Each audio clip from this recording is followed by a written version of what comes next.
Lebanon is again under attack as Israel wages war against the country's dominant political and military force, Hezbollah. But the conflict is also bringing pressure to change Lebanon's fragmented political system. So who is looking for that change and what might it mean? This is Inside Story.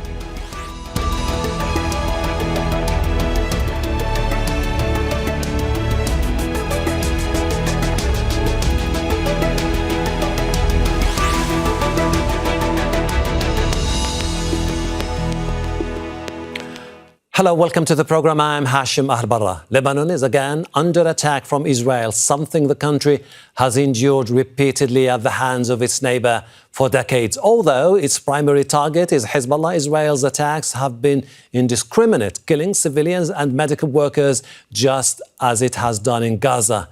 The chaos of war has also brought pressure from within and outside Lebanon for changes to its political system. It has a complicated framework, in part a legacy of the French colonial presence and also reflecting the diversity of Lebanon's religious and political groups. The system is broadly designed to ensure no grouping has overall control and has led to a state of relative political paralysis with no president for the past 2 years. Hezbollah is the biggest and dominant political and military force, but it's been hit hard in recent Israeli attacks, including the assassination of its leader Hassan Nasrallah. The US and others have been quick to call for changes and the appointment of a president by parliament. So what does all this mean for Lebanon and the outside world? We'll hear from our guest shortly, but first, this report from Alexandra Bas. It's been nearly 2 weeks since Israel launched its offensive on Hezbollah in Lebanon, killing more than 1,000 people, including many women and children. Hezbollah's leadership has taken a massive blow. Its leader, Hassan Nasrallah, assassinated in airstrikes in Beirut, along with other top commanders. For the Lebanese people, after years of instability, the devastation is unbearable. But for others, it's a chance for a significant shift in political power in the country. We want to see a diplomatic resolution, but we do want to see Hezbollah's capabilities degraded. Lebanon hasn't had a president or functioning cabinet for 2 years, with Hezbollah largely blamed for the holdup. The complicated political system is based on power sharing between the country's religious sects. The prime minister must be Sunni Muslim, the speaker Shia, and the president Christian. Getting a majority vote depends on rival factions creating strategic alliances, and Hezbollah has long insisted the post of president must go to one of its allies. We have made clear for some time that we think the Lebanese government needs to overcome the dysfunction in the system. One of the primary instigators of that dysfunction being the Hezbollah veto over who the next president would be and elect a president. The last week has seen a string of diplomats visiting the country, including from France and Iran. Western and regional powers all have vested interests in who holds power in Lebanon. That's often seen as an indicator of change in politics in the Middle East. Reeling from Israel's assaults, there are also new indications of flexibility when it comes to who may be president. The Speaker of Parliament, a key Hezbollah ally, has said he supports a president who is not a challenge to anyone. And the Prime Minister is calling for the election as soon as possible of a new president who represents all Lebanese. A consensual president for the Republic who reassures everyone and dispels their various concerns so that we can reformulate our national priorities in our constitutional institutions that guarantee the participation of everyone's rights, especially in stopping the Israeli aggression and taking the path of economic and social reform and rescue. One candidate, supported by France and the US, is the commander of the Lebanese Armed Forces, General Joseph Aoun. The Lebanese Army could play a significant role in any ceasefire with Israel, potentially displacing Hezbollah from long-held territory in the south. That would upend nearly 2 decades of the group's political and territorial control and usher Lebanon into an uncharted future. Alexandra Bas, Al Jazeera for Inside Story.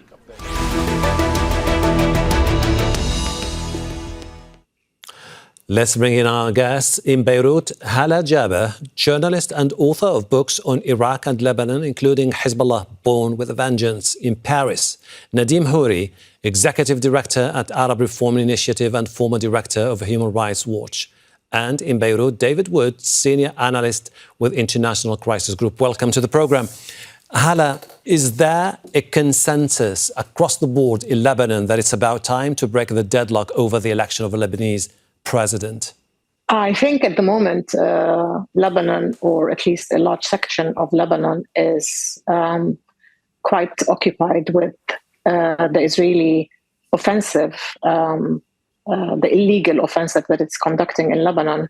I don't think at the moment the mood is quite with the elections or who comes as president, albeit I'm sure the politicians have been in discussions, because we've had emissaries from the United States and elsewhere who are coming to discuss these points. In fact, they're coming with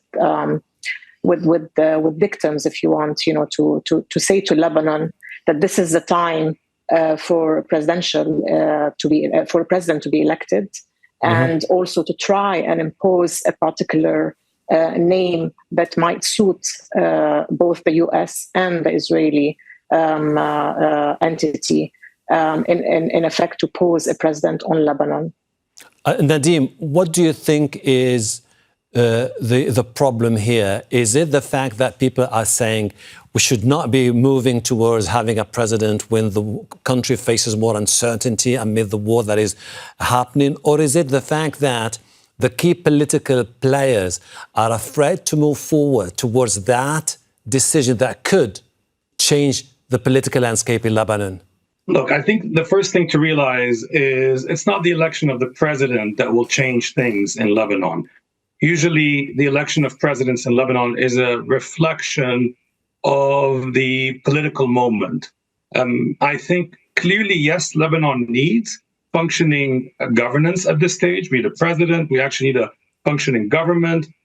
There are over 1 million displaced. The state has been largely absent. But I don't think we're going to be able to have a president until there is some clarity about not only where Lebanon is going, but also where the region is going. Because ultimately, the choice of the president will depend on, and that's how it's been, frankly, for decades, the power play between the different parties. And I think this is still not completely settled at this stage. Okay. David, it's quite obvious that as far as the Americans in particular are concerned, the French, also the Europeans, whatever architecture they have in mind for the region and Lebanon in particular, when it comes to the ceasefire agreement, deployment of the army to the south, they don't trust the political establishment, they trust the army. And this explains why they want to see a president in place. What would it take Hezbollah to say finally, after almost 2 years, it's about time to say we need a president? So I think it's important to emphasize that there's been a deadlock in Lebanon over this issue, and Hezbollah and its allies have participated in that.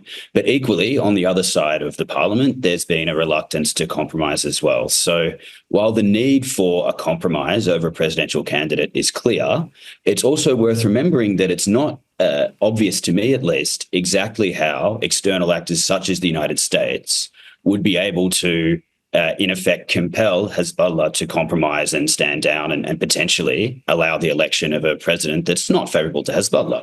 Hezbollah has legitimate representation that it won through elections in the parliament, along with its allies, and has sufficient votes to block the election of a president against its wishes. It also has ministers in the government, and through all state institutions, which could also be used to prevent any other attempts to degrade Hezbollah's political power. So the only other options, it would seem, in that sort of scenario is to use military force to coerce Hezbollah to stand down and potentially even to disarm. The risk, of course, with that is that Hezbollah would not take this lying down and would almost certainly react violently. So in this case, it's not even clear to me how the United States and Israel and anybody else interested in this actually plans to achieve this degradation of Hezbollah's political power. Hala, although largely ceremonial in Lebanon, the president appoints the cabinet, influences foreign policy, has a say over other issues, and also presides over the Supreme Defense Council. Is this the reason why people are reluctant to, at this particular moment, to say we should have a consensus over a candidate who's going to lead Lebanon through these extremely challenging and difficult time for the region and the country? I mean, look, the issue or the problem of the president, having a president, did not start now with the Israeli offensive over Lebanon. This, like you said, this has been an issue that's been ongoing for the last 2 years. And like your previous guest said, the blame should not just be laid at the doorstep of Hezbollah, as it's the only one that is blocking the election of or the appointment of the president. There are two sides to the story. Each one is quite entrenched in its position as to who they see fit.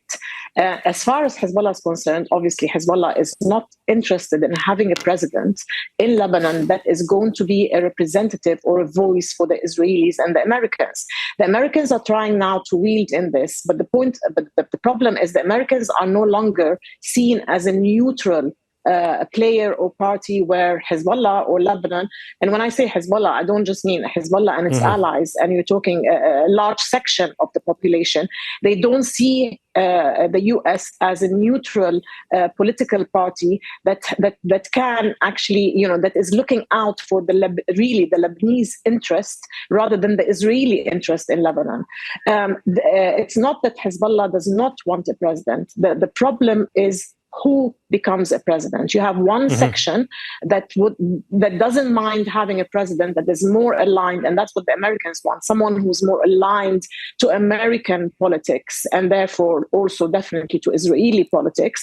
And you have Hezbollah that is definitely adamant against this, whereas they want someone who is a bit more aligned to them, because one of the demands is for Hezbollah, for example, to disarm. Hezbollah, again, is not against, let's say, 1701, which calls for the military, meaning the Lebanese army, to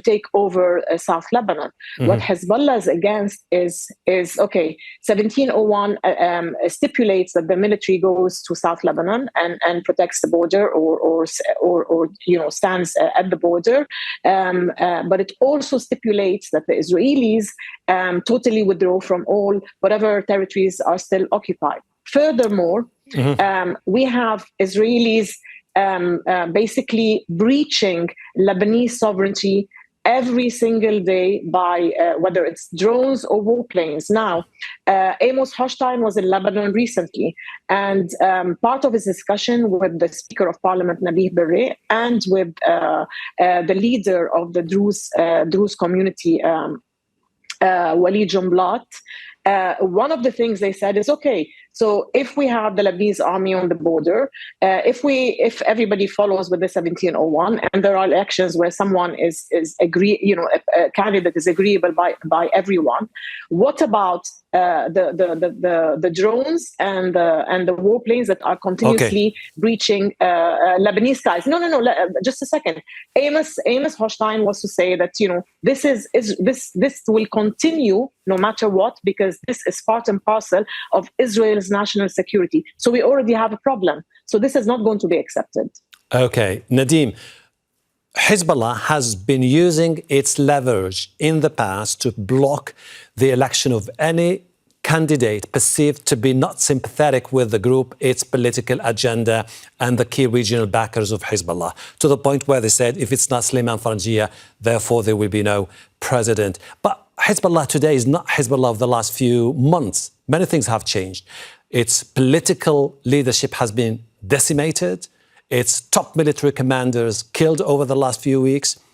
Do you think that Hezbollah will be now prone to some sort of political compromise to be able to move forward? I think at the current moment, no. I mean, first of all, who's actually leading Hezbollah today? And obviously their priorities are different. You're right in what you're saying, and I agree with Hala that obviously the responsibility for the vacuum is not just solely on Hezbollah. But I want to add two things here. Hezbollah bears a huge part of the responsibility, and not just for the lack of election of president. In 2019, huge parts of the Lebanese population wanted to really reform the system to have more accountability. Our corrupt oligarchs were all weakened, and who stood and acted like the Republican Guard for the regime in Lebanon? It was Hezbollah. Who really prevented the investigator in Lebanon to look into the port explosion? It was Hezbollah. So this issue, I mean, that's sort of the dilemma we find ourselves today in. Hezbollah has actually been using its veto power, frankly, since 2006 and de facto since 2008. But at the same time, it doesn't want to take the full responsibility of governing, and yet it's preventing anyone from governing or building a state. And I think the only way forward is not to go back to the old, like, oh, how do we power share between, Jumblat, Nabih Berri, Miati, potentially another Hariri, and so forth, is how can we move towards a different style of governance, which is what the vast majority of the Lebanese want. And the only way to do that is to actually have an effective army that is responsible for protecting the borders. That's not, I'm not naive to think this is going to happen overnight. I'm not naive that somehow Hezbollah is going to give up its weapons. But this idea that Lebanon can somehow continue to exist with two parallel states, with actually Hezbollah today being much more powerful than the Lebanese state, is impossible. Now, today, yes, Hezbollah is weakened, but it's still probably the most powerful party in Lebanon. It's still definitely the one that is most armed. And so this is, it's a multiple equation, and we need to be very careful in Lebanon about how we sequence things. The vast majority of the Lebanese do not want any further civil war. The vast majority of the Lebanese have no desire to see Israel dictate who leads them. But I would actually argue also the majority of the Lebanese do not want to go back to feeling that Hezbollah is the one that decides when we go to war, when we have peace, when we have a president, when we can have an investigation. Is Hezbollah at a moment willing to accept compromises? Is it willing to re-enter in good faith in negotiations with other Lebanese parties? That's the big question. And I think we probably wouldn't know the answer until a few weeks from now. Okay, David, this is a complicated political landscape. Lebanon has this long history of political sectarian divide. You have a constitution that dates back to the French mandate. Then you have the Taif Agreement of 1989, which put an end to the 15-year-long civil war.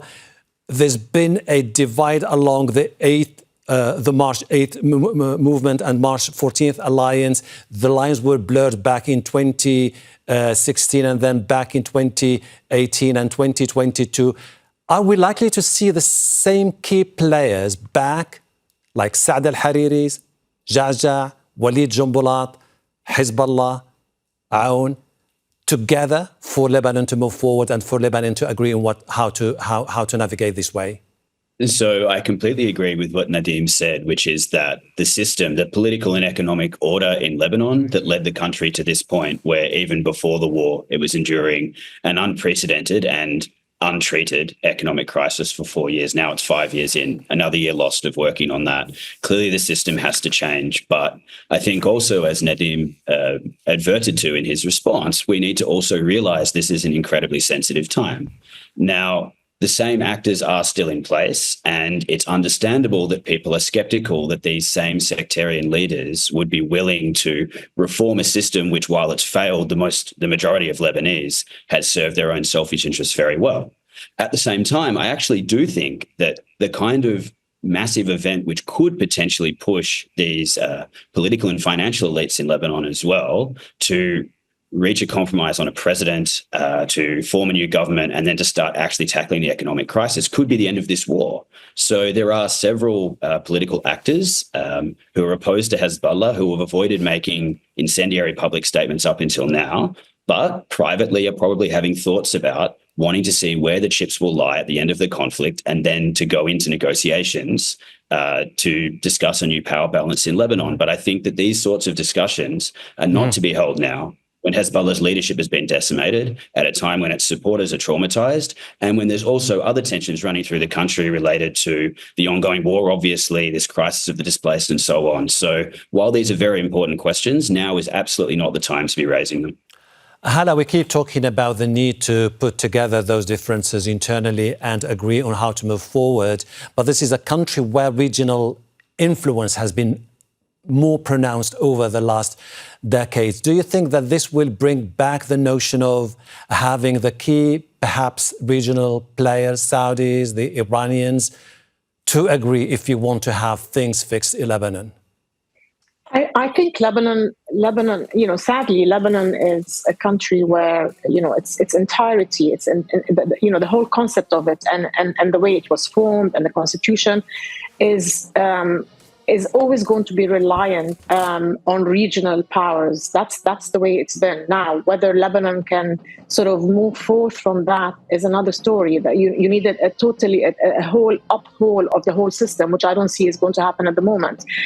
Regional influences, regional impacts on the country are there, and they're not going to go away. Now, the question is how far will these regional influences and players have over the parties, until Lebanon itself is healed within, until there is unison between all the players and the parties. The more you succeed in these things internally, then the less influence you get from the regional players. But for the time being, at least, I know, and I agree totally, Hezbollah has taken a huge hit. There's no denying that. And it's still reeling from it in many ways than one, or in many more ways than one. However, there is a tendency, and I'm not talking about you guys here, but there's a tendency even by the regional players and, well, most of the international players to sort of behave as if it's at its last breath and it's over and done with, and therefore they can zoom in or waltz in with their new vision for Lebanon. This is not going to happen, and I think I will use, even though it might be controversial, but I'm going to use one of the sentences that Sayyid Nasrallah would say is the battlefield is going to decide. And until that battlefield is over, it's very difficult at the moment for any, definitely for Hezbollah to agree to anything or to make decisions. I think until the end, we don't know what is going to happen or what they're going to agree with. For the time being, there is a war to be fought. There is 1 million displaced in the country. It's going to cause humanitarian issues and problems. Economically, the Lebanon is in dire straits, not just now, since a few years ago. So there's a lot on the plate of Lebanon at the moment. And yes, while having a president and a government is great, but I think this is at the moment the least concern for quite a lot of the players or the people. Nadim, is the army prepared to step in and secure or deploy in all the southern part of the country if decision is made tomorrow that there's going to be a ceasefire agreement along the lines of the United Nations Resolution 1701? Yeah, so I think we have to be very honest here. The Lebanese army is a bit like UNIFIL. They actually are not the ones that protect, but they become the sort of guardians of the status quo. Remember, this is an army that, because of the economic crisis, the Lebanese state cannot even afford the salaries or pay enough for gas for its soldiers to move around. Having said that, if there is an agreement, the easiest thing to find will be funds for the Lebanese army to deploy. And I think in Lebanon, there's a huge attachment still to this image of the Lebanese army as maybe the only image of a uniting institution, even though in practice, in the last 2-3 decades, it's probably society that protects the army as opposed to the army protecting society. I would just want to bounce on something that Hala was mentioning. I mean, I agree with her. Right now, Hezbollah is far from out, even if it's weakened. And I think they're probably not in any mood to compromise. There is a slight risk, even though ultimately I think it will probably be the battlefield that decides, that we've had this experience in Lebanon, where waiting until the battlefield decides, the cost is so high, and ultimately the battlefield doesn't end up deciding everything. Because I actually think if Hezbollah is completely cornered and weakened, it can probably still ensure that the new order takes into account its interest. Lebanon's tragedy has been that for the country to know stability, we used to think we have to resolve the Palestine question. Now we're realizing it's not sufficient to resolve the Palestine question. We also have to resolve the question of what is Iran's place in the region.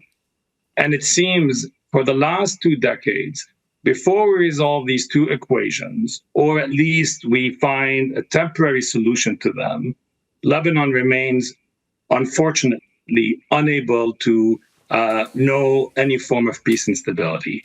Is the region heading towards that point? It's too early to tell. I mean, we're on probably on the, the Israelis are saying they're going to attack Iran. Iran is going to retaliate. So it's going to be a very difficult period. The question then becomes, what can the Lebanese do during this period to, in a way, protect themselves as best they can? And for me, there have been a couple of encouraging things that I've seen on the ground. Despite the deep divisions in Lebanon, there's been incredible solidarity between the Lebanese, incredible solidarity, even in regions that are not particularly supportive of Hezbollah. And I think, too, the second point is, until now, most politicians, including politicians that actually profoundly dislike Hezbollah, are remaining mostly quiet. And I think that's probably a bit wise, because right now we need to weather the storm as best we can. Okay, David, have we reached the phase where we can say that for the time being, whatever happens in Lebanon is not going to be decided by the Lebanese or by the Lebanese political parties, but may ultimately depend on the outcome of what happens between the Israelis and the Iranians? It's undeniable that regional politics plays a huge role in the domestic politics of Lebanon, without a doubt. On the other hand, I'm not entirely convinced by the argument that it has been, until the war started, external actors who were preventing a president from being elected in Lebanon. At the end of the day, the fundamental issue up until now, or until at least before these recent stunning attacks on Hezbollah, has been that there's been a lack of consensus between Lebanon's political and financial elites about how to deal with the economic crisis and what the new order of Lebanon will look like. Now, obviously, that question has become much more highly charged and it's become much more highly charged and a lot more risky, really, because of these hits that have been taken by Hezbollah. But ultimately, while the international community will play a role, there is an opportunity for Lebanese domestic actors to come together in the spirit of compromise. I just personally believe that that's much more likely to happen when the violence ends, and that is yet another reason that all parties, both local and international, should be pushing for a ceasefire in Lebanon and a ceasefire in Gaza as soon as possible. Hala Jaber, Nadim, Houry, David, I really appreciate your insight, and thank you for walking us through this complex political landscape, complex story. Thank you. Much appreciated. And thank you too for watching. You can see the program again anytime by visiting our website, aljazeera.com, for further discussion. Go to our Facebook page. That's facebook.com/AJ Inside Story. You can also join the conversation on X. Our handle is @AJ Inside Story. From me, Hashem, Ahelbarra, and the entire team here in Doha. Bye for now.